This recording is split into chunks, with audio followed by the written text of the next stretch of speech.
Mateo 7, de los versículos 1 al 6.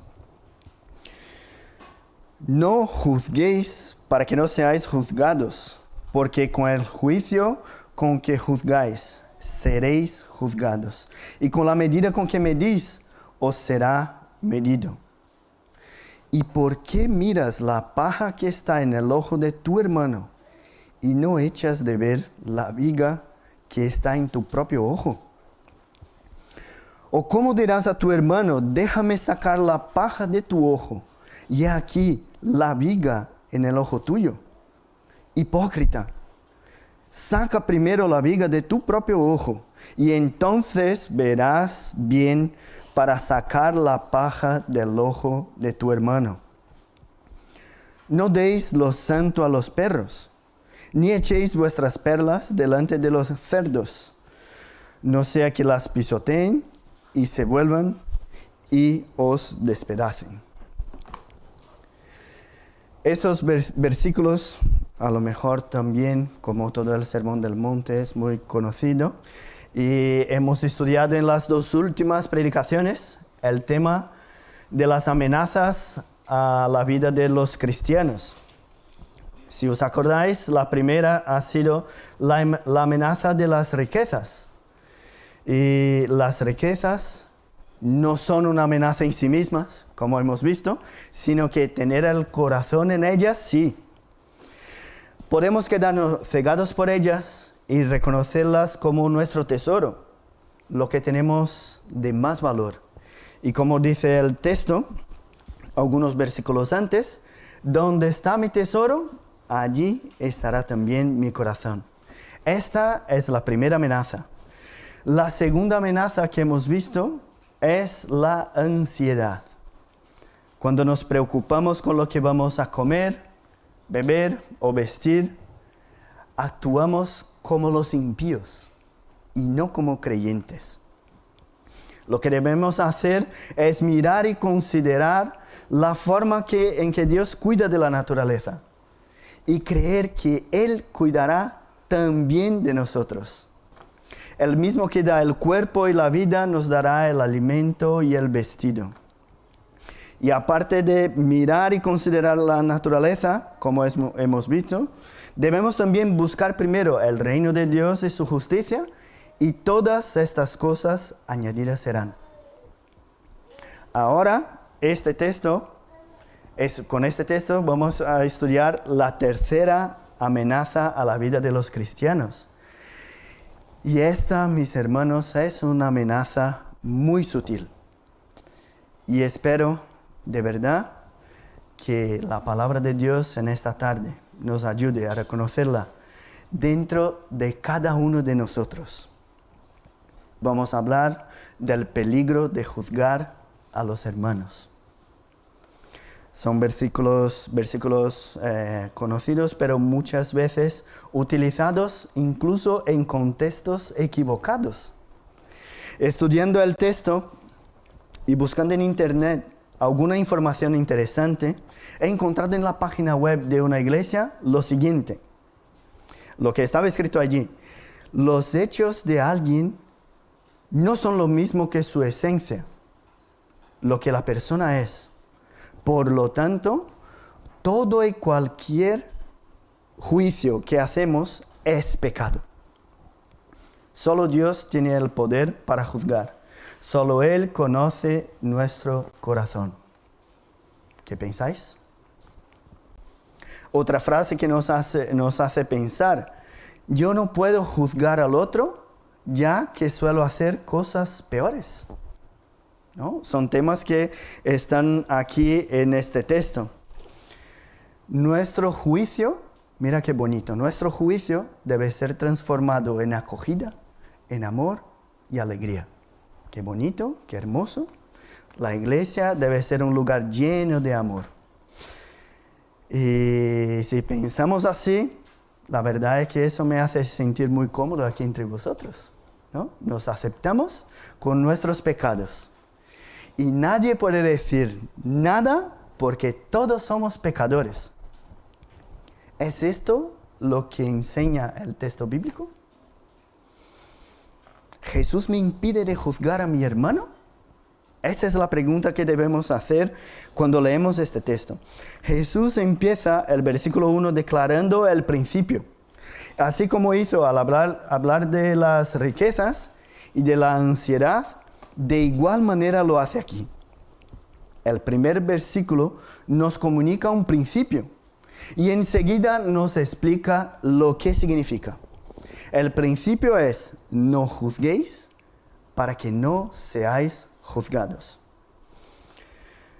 Vamos a estudiar entonces este texto que habla de juzgar a los otros.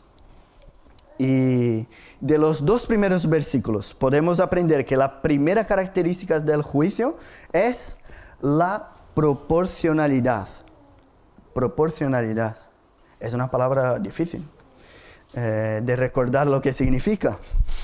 Y para comprender un poco más de este tema, vamos a avanzar hasta el capítulo 18 de Mateo. Por favor, abrir la palabra de Dios. Ahí, unos capítulos adelante. Mateo 18, empezando en el versículo 23 hasta el 35. Dice así: por lo cual el reino de los cielos es semejante a un rey que quiso hacer cuentas con sus siervos. Y comenzando a hacer cuentas, le fue presentado uno que le debía 10,000 talentos.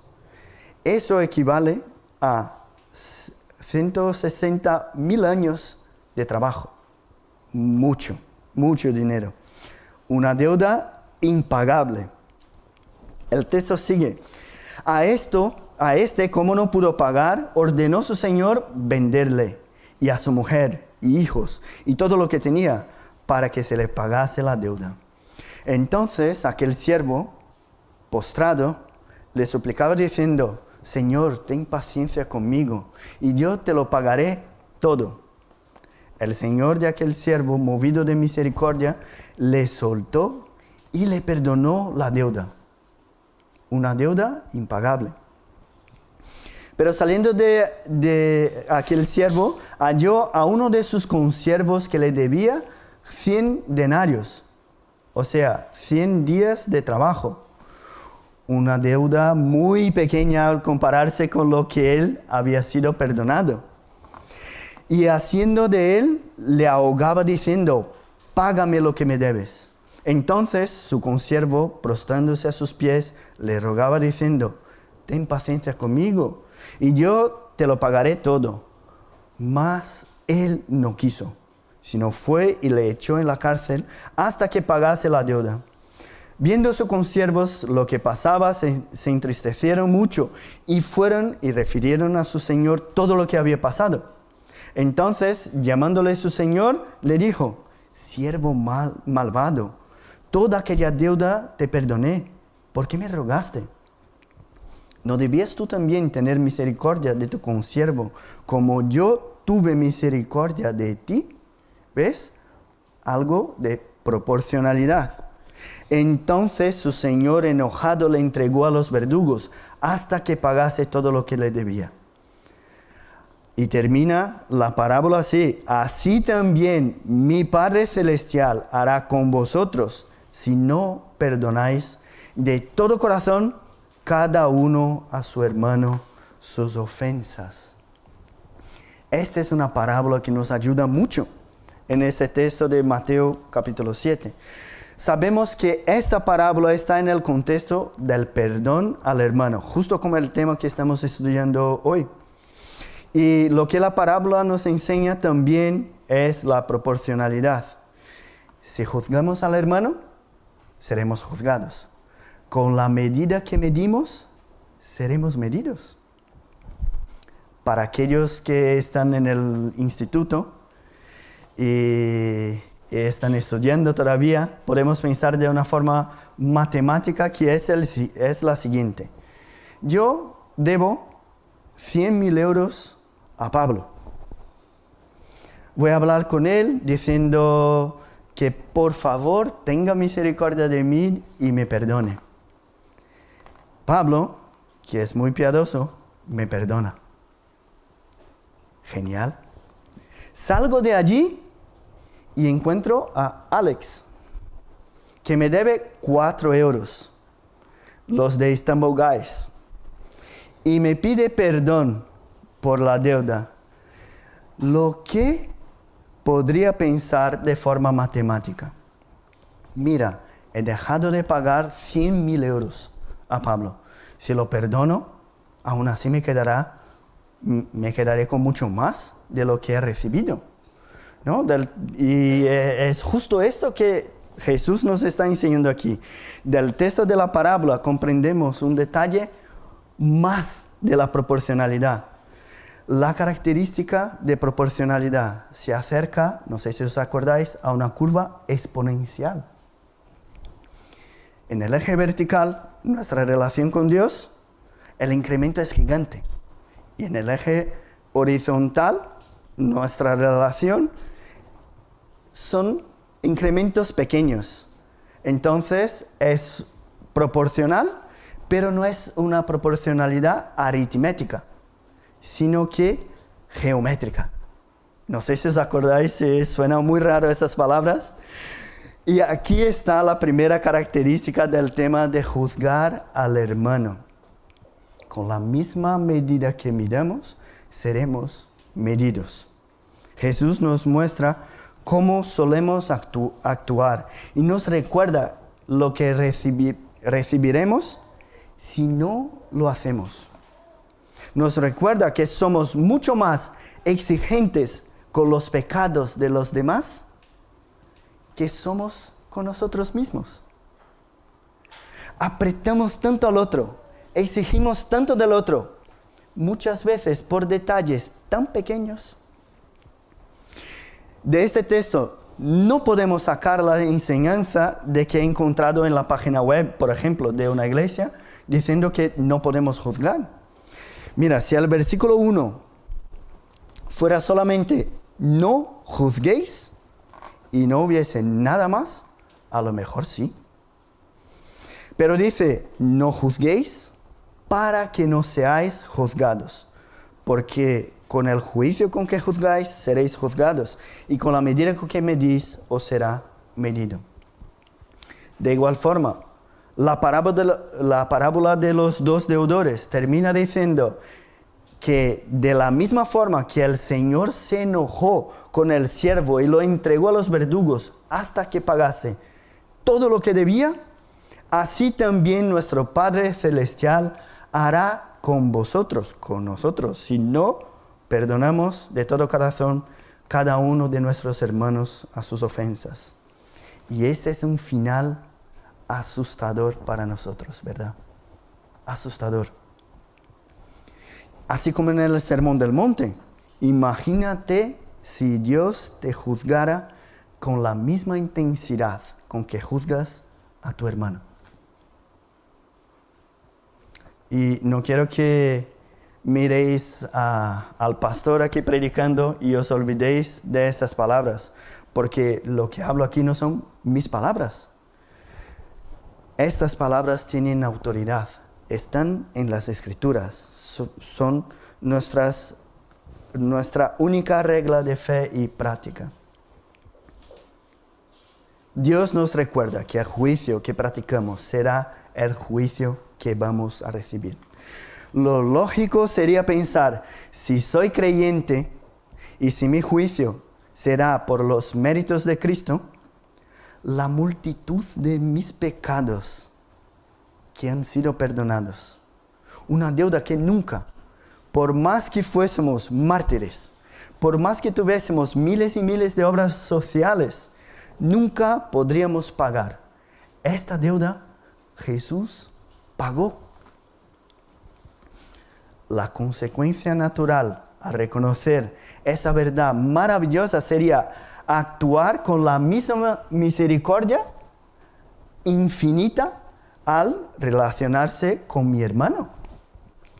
Ahora, la duda es, ¿por qué en nuestras iglesias hay tanto hermano juzgando uno al otro sin demostrar la misma misericordia que se supone que recibió de Cristo? ¿Por qué eso pasa con nosotros? Jesús no está diciendo aquí ninguna apelación para aquellos que todavía no son creyentes. Este texto habla de un hermano juzgando al otro. Está hablando de la relación entre hermanos. Claro que si todavía no crees en Cristo, tus pecados están en tus hombros. Todavía tienes una deuda impagable en la que solo Cristo puede ayudarte. Si no crees en Cristo, estás caminando hacia un futuro sin esperanza, un futuro de condenación.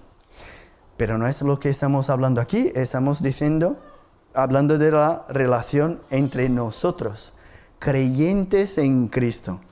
Debemos reconocer el perdón que hemos recibido de Cristo y practicarlo unos con los otros. Nosotros no perdonamos porque nuestro hermano se lo merezca, ni tampoco porque somos majos y buenas personas.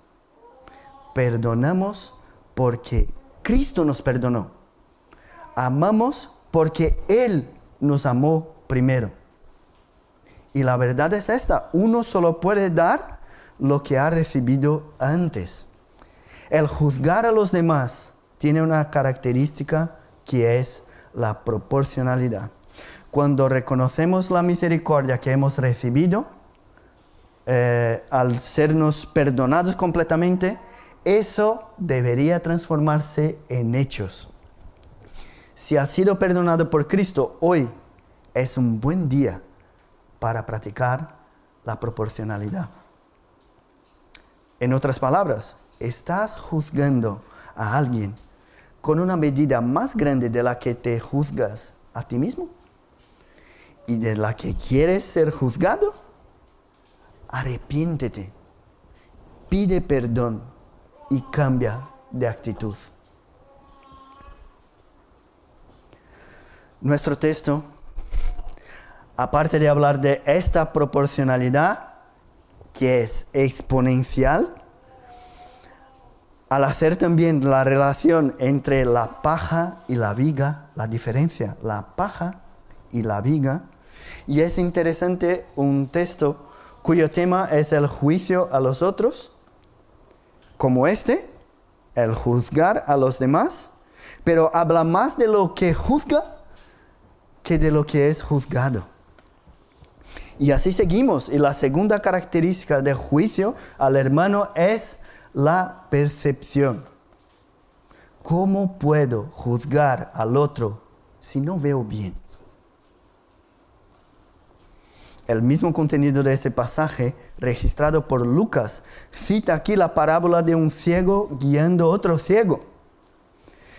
Si no veo nada, ¿qué condiciones tengo para guiar a alguien? ¿Cuál es la consecuencia en la parábola? Es que un ciego guiando a otro ciego, es que ambos caerán en el hoyo. Así que los versículos 3 y 4 hablan de la percepción.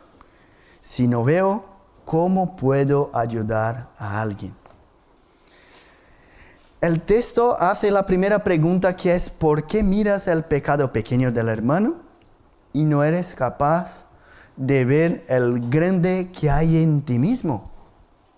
Primera pregunta es esta. Y la segunda pregunta es: ¿cómo dirás a tu hermano, déjame ayudarte con tu pecado pequeño, si tienes un pecado gigante? Jesús nos enseña por medio de estas palabras que nuestra naturaleza pecaminosa utiliza unas lentillas, unas gafas, que amplían los pecados del otro, pero disminuyen los nuestros. Es mucho más fácil hacer una lista de pecados que tiene mi hermano que reconocer la importancia que tienen mis pecados en nuestra relación. El problema es que mis pecados son exactamente lo que me impide de tener una buena comprensión de la situación. Imagínate aquí, utilizando el ejemplo de Jesús, coger una pinza para sacar una paja de un ojo de tu hermano, mientras en tus ojos hay una viga que te impide ver. ¿Cómo lo haces? ¿Qué va a pasar? Seguramente herirás al hermano y no sacarás la paja de su ojo. Incluso después de eso, con el ojo hinchado, resultará aún más difícil ayudarle después. Es justo lo que hacemos cuando juzgamos a los otros sin juzgarnos a nosotros mismos antes. Actuamos sin tener una buena comprensión de la situación. Y juzgar sin tener una buena percepción de la situación es lo que también podemos llamar de juicio temerario. No sé si ya habéis oído esa palabra, pero es juzgar sin tener pruebas suficientes o juzgar por apariencias, juzgar pensando que tiene el punto de mirada perfecto y ves toda la situación justo como ella es.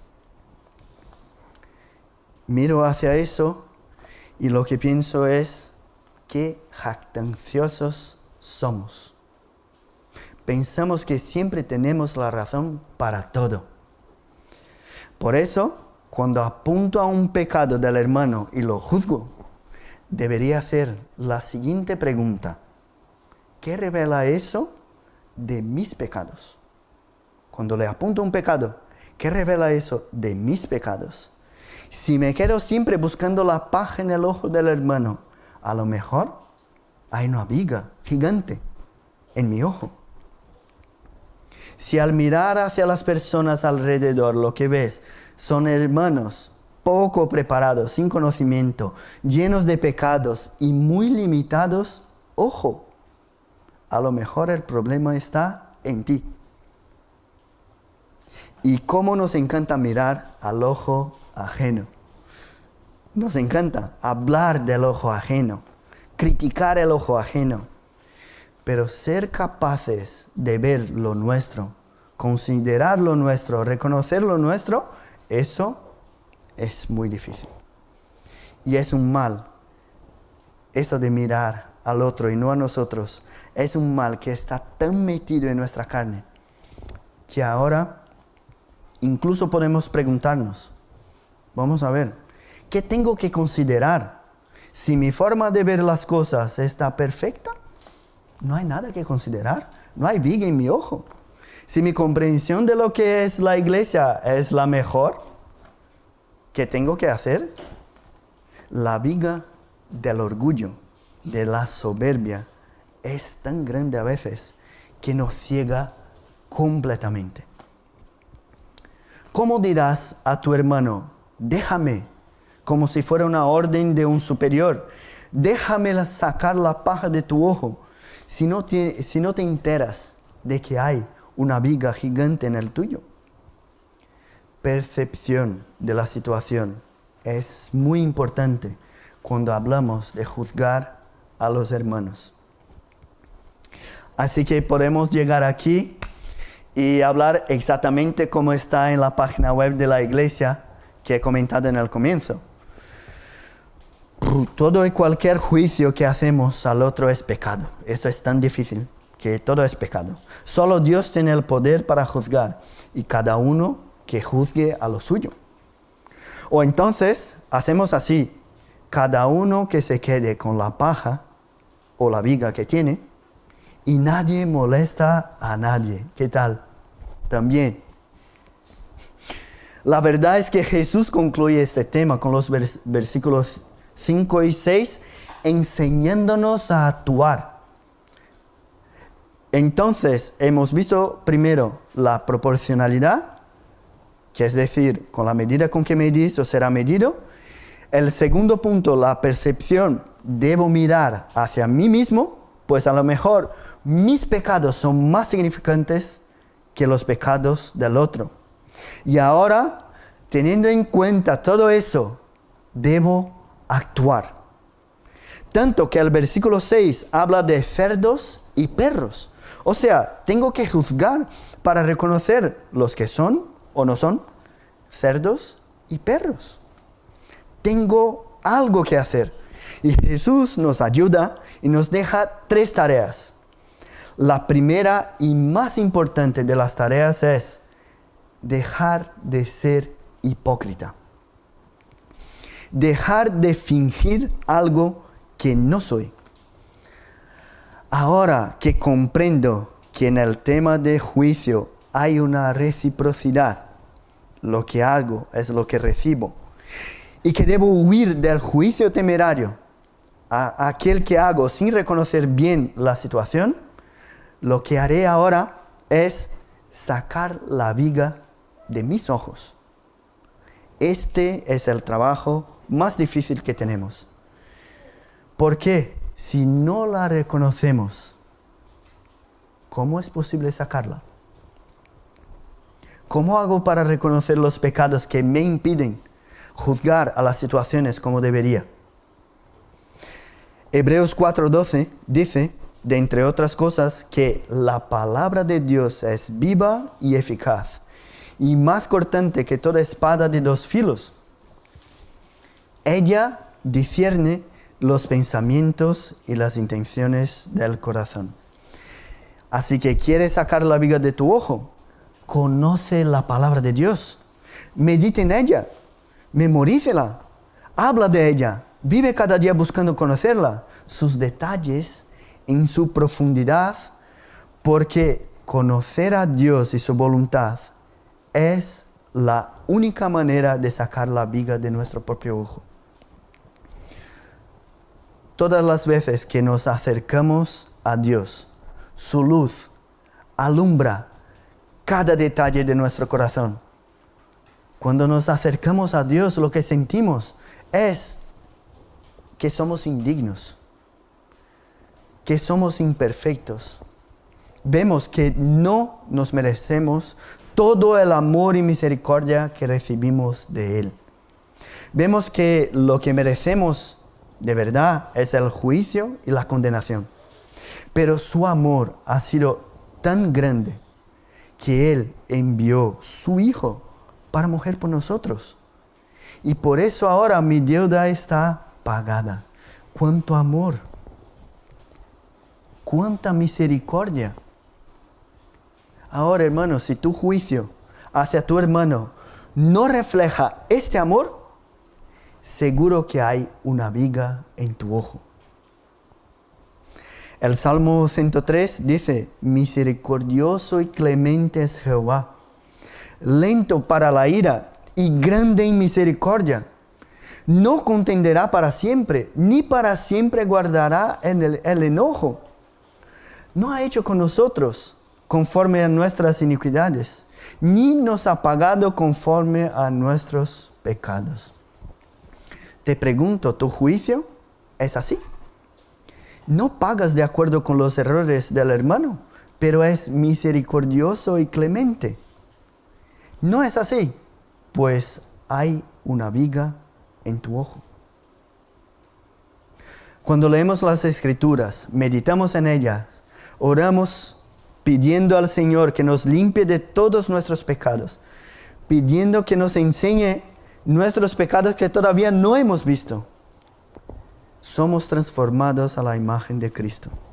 Y si este es nuestro deseo, además de leer la Biblia y orar pidiendo sabiduría, podemos también buscar hermanos más experimentados, con los ojos más limpios, para ayudarnos a ver cosas que a lo mejor todavía no estamos viendo.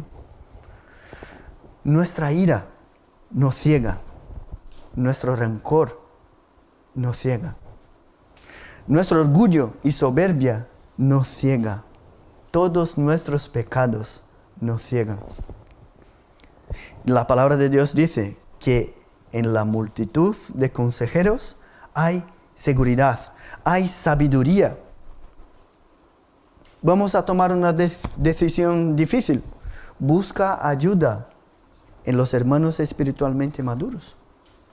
Y así, poco a poco, Dios nos va limpiando los ojos para que podamos también ayudar a aquellos que están en pecado, que es nuestra segunda actividad. Después de limpiar nuestros ojos, debemos ayudar a aquellos que tienen la paja en el ojo. Y no podemos utilizar, como estamos viendo ahora, este texto para decir que nadie juzgue a nadie.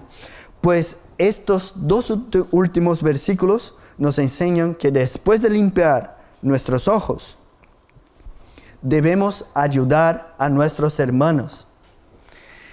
Y no sé si ya habéis pasado por eso, y pensando también en este ejemplo que Jesús utiliza de la paja en el ojo, cómo molesta tener algo dentro del ojo. Me acuerdo de uno de nuestros hermanos que trabaja con Pladur, que al utilizar el taladro en el techo, sin gafas de protección, pues sería algo muy rápido, se le cayó un trocito de aluminio en su ojo. Era un viernes, día de estudio bíblico, él fue a la iglesia, vino a la iglesia, sin sacar eso del ojo. Tardó una semana con el trocito de aluminio en su ojo, hasta que el viernes siguiente fue a las urgencias y le sacaron. ¡Uf! ¡Qué alivio es sacar la paja del ojo! Pues con el pecado es igual. Si has pasado por una situación en la que algún hermano te exhorta y escuchas la exhortación con humildad, reconoces tus errores y te arrepientes, sabes de lo que estoy hablando. ¡Qué alivio es sacar esta paja! Hemos leído en nuestra liturgia la historia del profeta Natán exhortando a David. Él estaba cegado por sus pecados, habiendo hecho lo que hizo sin reconocer su culpa, se enfureció al oír la historia de injusticia del rico que tomó a la única oveja del pobre. Y eso pasa con nosotros. Es muy fácil para aquel que está con la viga en el ojo juzgar al hermano, al otro, sin piedad. Incluso castigar más de lo debido. Como David, que dijo que el hombre rico era digno de muerte. Hermanos, no es así que debemos actuar. Entonces pregunto, si no es así, ¿cómo entonces sería una disciplina de acuerdo con las Escrituras? Mateo 18 nos enseña que si tu hermano peca contra ti, ve y repréndelo, estando tú y él solos. Si te oyere, has ganado a tu hermano. O sea, si tengo algo en contra de Miguel, debo hablar directamente con él. Y si mis motivaciones son la restauración de Miguel con Dios y conmigo, pues es así que debemos actuar. El problema es que muchas veces no tenemos como objetivo la santidad de la iglesia, sino que lo que queremos es demostrar a la gente que yo sé cómo hacer, pero Miguel no sabe. Así que yo hablo de los pecados de Miguel a Santiago y a otros. Entonces, es así que pasa con nosotros. O me equivoco, o solo conmigo, solo yo he visto eso. Otra posibilidad, ya que no soy de estos, ¿no? Esto es un ficticio, y vosotros tampoco sois, lo que hago es, hablo directamente con mi hermano, pero él no reconoce sus pecados y no se arrepiente. ¿Qué hacer? Dice Mateo 18, llevar 2 o 3 para hablar con él, y si no se arrepiente, la iglesia hablará con él. Y si sigue sin arrepentirse, le tendremos como gentil y publicano. O sea, nuestro juicio debe incluso ayudarnos a discernir, a reconocer a aquellos con quien debemos invertir tiempo. Llega una hora que ya no vamos a invertir más. No vamos a exhortar, discipular. Debemos mirar hacia el versículo 6, que parece estar perdido aquí entre el tema que estamos y el siguiente. Pero lo que él nos enseña justo es esta actitud de la iglesia. Dar lo santo a los perros es no reconocer dónde debemos seguir insistiendo o no. Lo que Jesús nos enseña en ese versículo 6 es que no debemos dejar de juzgar, pues si no juzgamos bien la situación, nuestra omisión puede ser comparada a echar perlas a los cerdos. Hablar de cosas espirituales para uno que es carnal. Hablar de las maravillas del Evangelio para uno que busca solamente el placer espiritual o el placer terrenal. Si no juzgamos, podemos caer en esa situación de hablar de algo santo a alguien que no quiere ni saber. Aparte de desperdiciar lo que es precioso, podemos salir heridos. No es lo que buscan. Y como dice aquí, pueden volver con rabia y herirnos. Ahora, el Sermón del Monte, en todos sus versículos, habla de una vida práctica de un cristiano.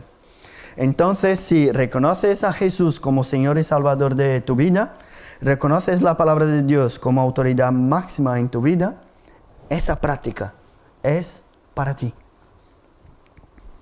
Pero si no eres creyente, tu justicia no conoce lo que es la gracia, lo que es el amor incondicional. Así que eso no es para ti todavía. Pero vamos a la práctica. ¿Algún hermano, hacemos una práctica ahora, algún hermano ha pecado contra ti? ¿Tienes alguna situación que juzgas inadecuada en la iglesia, por ejemplo?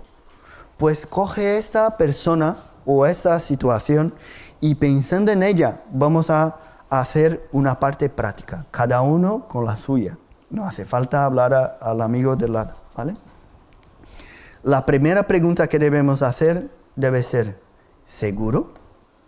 ¿Lo que él hizo o ha dejado de hacer ha sido un pecado? ¿O solamente te enfadaste porque no hizo como te gustaría? Primera pregunta, ¿quieres probar que tienes razón? ¿O lo que buscas es la santidad de tu hermano y de la iglesia? Otra pregunta importante. ¿La misma intensidad con la que juzgo a mi hermano es con la que quiero ser juzgado? ¿O soy más exigente con él que conmigo? He recibido mucha misericordia, pero no la demuestro a nadie que la necesita. Preguntas importantes para pensar en esa situación que está ahí en la cabeza de vosotros. Otra pregunta, ¿la viga de mi ojo me está dificultando comprender bien la situación?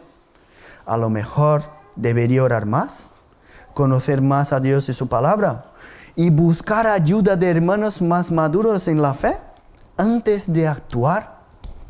Estas preguntas debemos hacer antes de hacer cualquier cosa, antes de actuar. Si llegamos hasta aquí, está todo bien, ¿vale? Ahora sí, es hora de actuar. Debemos luchar no solamente por nuestra santidad, pero también por la santidad de nuestros hermanos. Y no es una competencia aquí para ver quién tiene la razón, sino que la disciplina tiene como finalidad, de acuerdo con la confesión de fe que utilizamos, ganar al hermano, transgresor a Cristo, impedir que otros caigan en el mismo error, evitar la ira de Dios, de entre otras. Estas son las razones para la disciplina. Entonces, no salgas hablando de las debilidades del hermano a otros, sino habla directamente con aquel que te ha ofendido. Es difícil, muy difícil. Juzgar a otros de acuerdo con la palabra de Dios es un tema que en la teoría es fácil, pero muy difícil en la práctica, porque nos reconocemos justos por nuestros propios esfuerzos, porque somos orgullosos. Estar en condiciones de restaurar a tu hermano con mansedumbre, reconociendo que ¿Tú mismo puedes ser tentado en esta misma situación? Es difícil. Incluso podemos, después de escuchar ese sermón, preguntarnos, ¿quién es suficiente para hacer eso? ¿Quién puede hacerlo? Si miramos hacia la justicia que está en nosotros, si lo fuera por nuestra justicia, nadie aquí podría juzgar a nadie. Pero Jesús nos transmitió su justicia. Y por medio de su Santo Espíritu debemos buscar la santificación. Y también ser instrumentos de esta santificación en la iglesia y en la vida de nuestros hermanos. Nuestra justicia es, sin Cristo, trapo de inmundicia. Sin embargo, nuestra justicia en Cristo, en su gracia, es perfecta. Mi oración esta tarde es para que salgamos de aquí arrepentidos de todas las veces que hemos hecho algo de justo basado en nuestros propios esfuerzos, nuestros propios méritos. Y que Dios nos ayude a salir de este farisaísmo secreto y nos lleve al pleno conocimiento de su gracia. Vamos a orar. Padre, qué difícil es reconocer nuestros propios pecados. A veces estamos tan metidos en nuestro propio orgullo y soberbia que no vemos la situación como debería. Ayúdanos, Padre, a reconocer tu gracia en nuestra vida. Ayúdanos a sacar la viga que tenemos en nuestros ojos para que podamos seguir siendo herramientas de tu gracia en la vida de nuestros hermanos, en la vida de la iglesia, en el mundo. Padre, ayúdanos a resolver las situaciones difíciles de nuestra vida, las relaciones que están con tantos problemas. Ayúdanos, Padre. Necesitamos de tu Santo Espíritu para hacerlo. No podemos solo. Nuestra justicia es tan débil. Ayúdanos. Necesitamos de ti, Padre. Danos ánimo para seguir luchando por nuestra santidad, para que seamos hombres y mujeres con los ojos limpios y que podamos ser instrumento de tu justicia en este mundo. Eso es que lo pedimos en el nombre de Jesús. Amén.